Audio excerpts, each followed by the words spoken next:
mesdames, messieurs. Top départ pour la 5e étape de la Tropicale Amissa Bongo entre Kango et Angonje. Bonjour à tous, bienvenue dans ce résumé à 2 jours de l'arrivée, cap sur Libreville.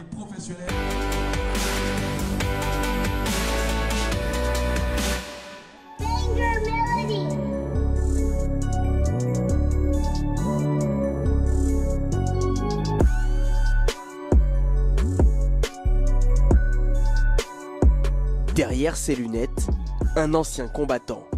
Asdin Lagab, 36 ans, vétéran des grandes courses africaines.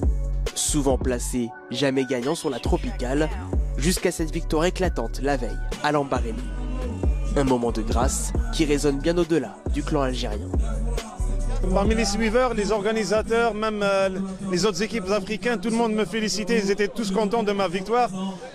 Peut-être plus contents que moi, mais voilà, c'est vraiment une victoire très importante, c'est la plus grande course en Afrique. En cyclisme, les coureurs ont à peine le temps de savourer un succès ou encore de déguster les plats mijotés dans les restaurants du coin. Des tripes de bœuf. La viande de bœuf. Okay. C'est pas la viande ça, c'est des tripes. Dommage pour les Mauriciens, il faut déjà prendre la route de Libreville.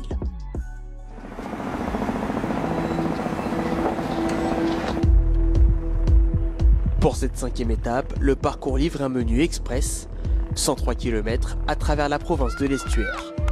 Pas de temps à perdre pour ceux qui veulent fausser compagnie au peloton. Une échappée XXL prend forme, 14 coureurs sont présents et pas des moindres. Notre coureur qui est classé 4e au général, le meilleur jeune, Louis Blo, est pour l'instant le mieux classé au général dans cette attaque. Donc ça se présente pas mal pour nous, on a 2 coureurs devant, donc on espère avoir un très bon résultat aujourd'hui et pourquoi pas le classement général. En plus de Louis Blou et maillot blanc de meilleur jeune, Cyril Barth, 3e du classement général, figure à l'avant. Avec autant de prétendants à la victoire finale, impossible pour Total Energy de laisser un écart. La formation de Jason Tesson remet tout le monde dans le rang. Peu avant la mi-course, une autre échappée de 14 coureurs repart. Bingol fait encore mieux que précédemment en plaçant 3 coureurs aux avant-postes. Chez Total Energy, le directeur sportif décide de ne pas les suivre. On a des équipiers qui étaient dans la cassure, on les a fait relever, c'est classique. Hein. Nous on défend le maillot jaune de Jason Tesson et c'est logique qu'on fasse relever les coureurs devant parce qu'on va faire un regroupement général, on n'a pas trop le choix. Leur stratégie s'avère payante. Dès l'entrée dans Libreville, l'issue de l'échappée semble inéluctable. Reste un enjeu, l'ultime sprint intermédiaire du jour, crucial en vue du général. Louis Bloueux passe le point chaud devant l'Érythréen Moulou Beram et Cyril Barth. La suite de cette lutte intense se joue sur la ligne d'arrivée. À la surprise générale, Miguel Ángel Fernández prend quelques longueurs sur les favoris, suffisant pour offrir à l'Espagnol de Burgos sa première victoire chez les professionnels.